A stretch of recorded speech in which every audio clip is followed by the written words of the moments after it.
if you look at a lot of foreign brands that goes to China, a lot of them really struggles and fail in China. What do you think is the biggest reason for that? By looking at, because you look at a lot of different companies in China. The two factors I always point to three factors. And if you don't have an answer to these, you really don't know what you're doing, or you don't know where you are.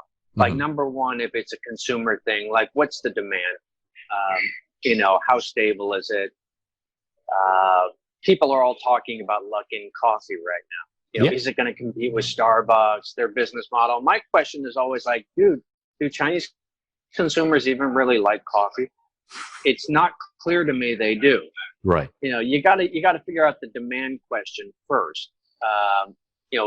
Taco Bell has launched twice in China and has never succeeded because Chinese consumers don't like Mexican food that much. Right. They just don't.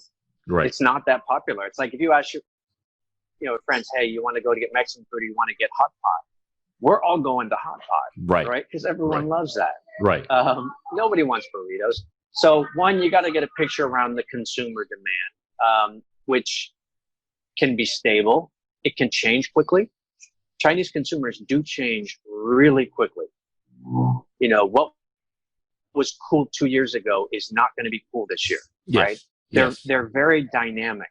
They move a lot, much more than other countries. So you got to figure that out. Fine. That's relatively easy to figure out. Then you got to figure out the competitive dynamic, which is that second factor. And my rule to people is always like, look, stop dreaming about Chinese consumers, because everyone dreams about them because they're so big. Yep. I said, you need to think about the ferocious competition in everything. Like if you're not terrified of competing with Chinese companies, you're not paying attention. They are absolutely ferocious. Like in every sector, not every sector, most sectors. People work really hard and everyone is really smart. And then the third factor is, okay, now you got to figure out the role of the state in this business. And in some cases, it is a huge part of the game.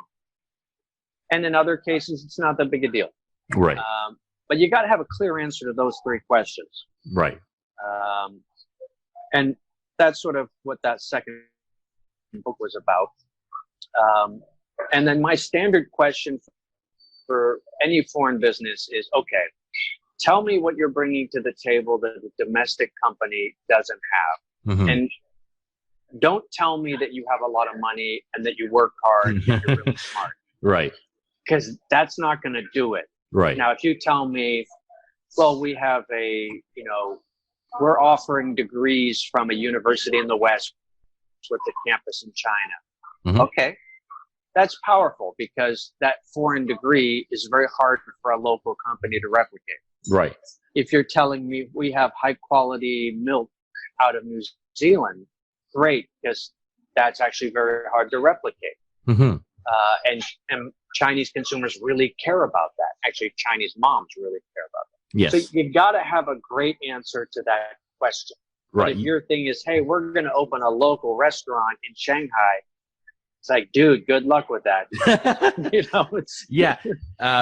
So that's a hard business to be in. You better live upstairs.